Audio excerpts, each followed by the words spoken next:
This production is being brought to you by Battery Outfitters. With locations all over the Mid-South, they are your neighborhood battery store.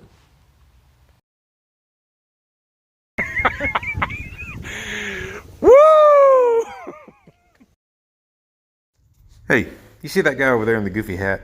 Well, that's my friend Jeff. Jeff and I have been fishing together for over 20 years. However, in the last couple of years, I believe that we've developed a bit of a problem in our fishing relationship. You see, it's apparent to me that whenever I bring Jeff on the boat, we really struggle to catch good numbers or good-sized catfish together. We've never had any trouble catching bass or trout or crappie or even frogs together, but we just struggle when it comes to catfish, or at least until today. It's the same one I caught a while ago. It might be.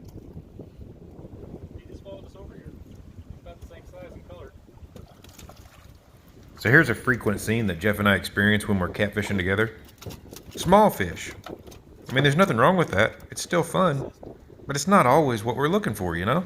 It's pretty. Almost iridescent looking. Yeah. Could be.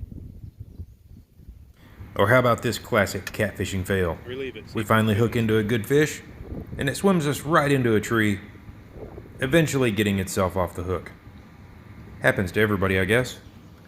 It's definitely hung up. Hung up?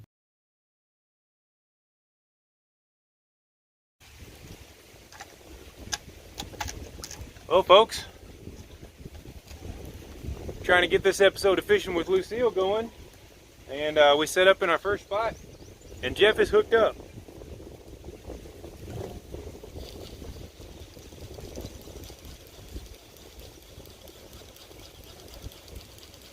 He's not liking this at all. No.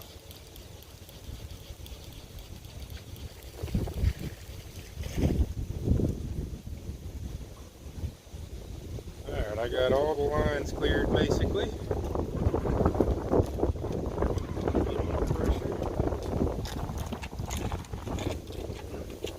Get this planer board. Staying deep right now.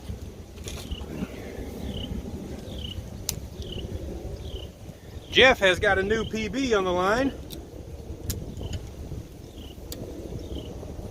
It was really interesting. We had out 4 rods. Everything was quiet, and all of a sudden, all 4 rods got tiny little bites within about a minute of each other. And at one point, we had 2 rods getting a bite at one time, and then the biggest bait that we had out got a couple of nibbles. Little tiny. You'd think it's nothing. And we're talking a giant bait, real big. And then all of a sudden this rod went down, and I burdened Jeff with the battle. You guys have any fishing friends that are jinxed, that you can't catch fish with? Jeff is like that for me with catfish up until today. We could catch bass together, but he kills me when it comes to catfishing. We just never catch anything. Or at least not many. But we're trying to break that. What do you think, Jeff? Nice. How big is it? What's he weigh? I can't. I don't have enough experience to tell, but he'll definitely double my personal best probably. There you go. That way I'll be downriver from you or down current, so I can swoop in behind you and net him. We might not get to net him his first time up. Take the rod just out that way.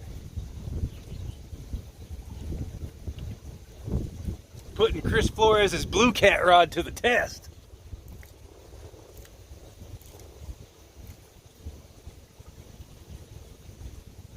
How do you like the grip on that rod? It's Yeah, like it feels memory good. foam, isn't it? Yeah. Yeah, that feels good. Oop. Oh, yeah. Oh yeah. Round it that way. Holy smoke. Start driving him over. Yeah, it's probably 3 times my personal. Round it that way.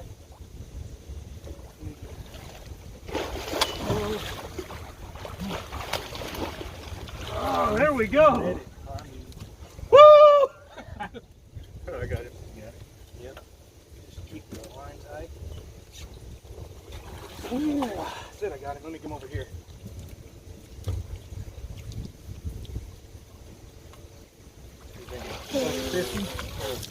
Yeah, buddy. Nice. Yeah, buddy. Oh, look how fat his head is. Are you talking about me or the fish?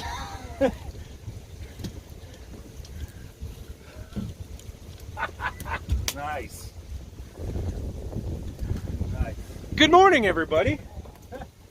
Welcome to this episode of Fishing with Lucille. Give us a second and we'll show you this fish.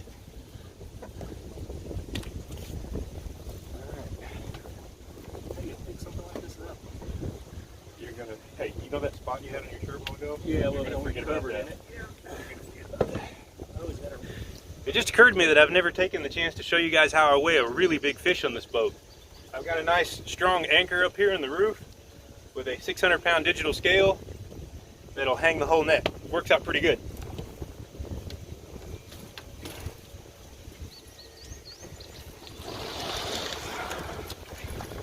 Frank, what we want to do is put the hook through the plastic part right here.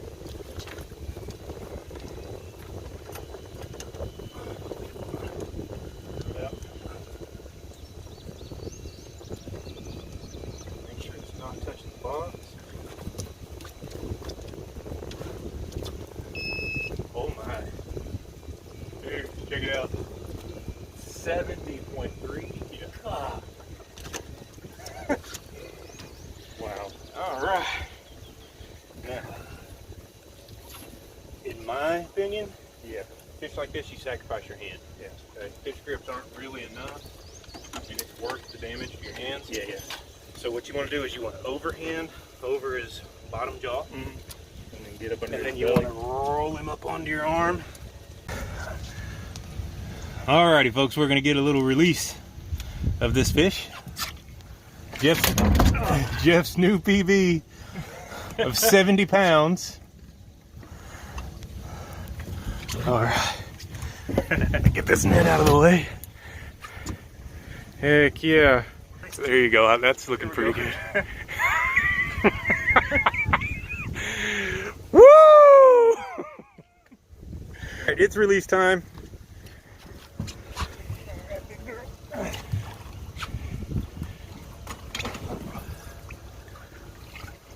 Is it holding your hand?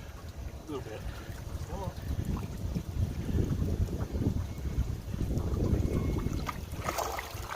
Oh, that was awesome.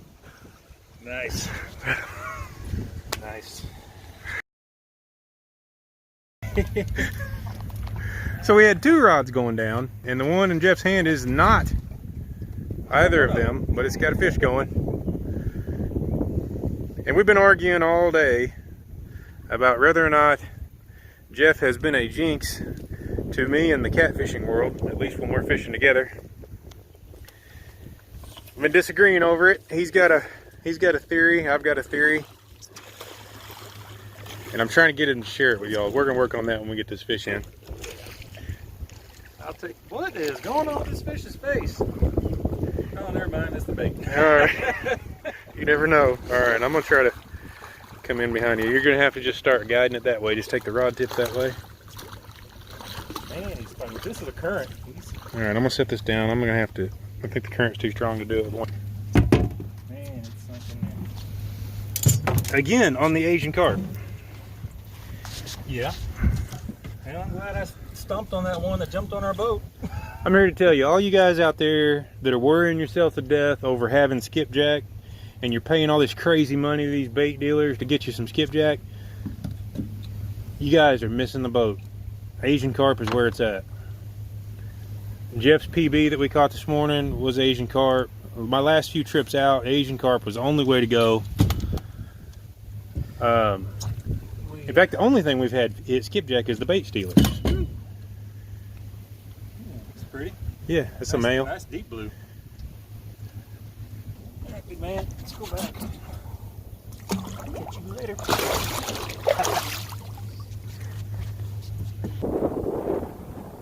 So Quentin mentioned that he thinks I might be a jinx of sorts.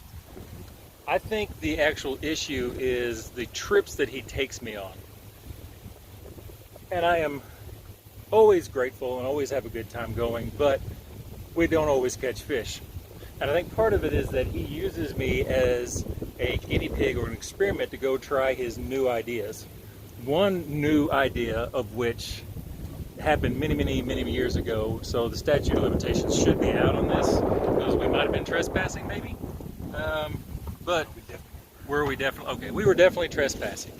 But he says, get your gear, meet me here. And so I take off, I meet,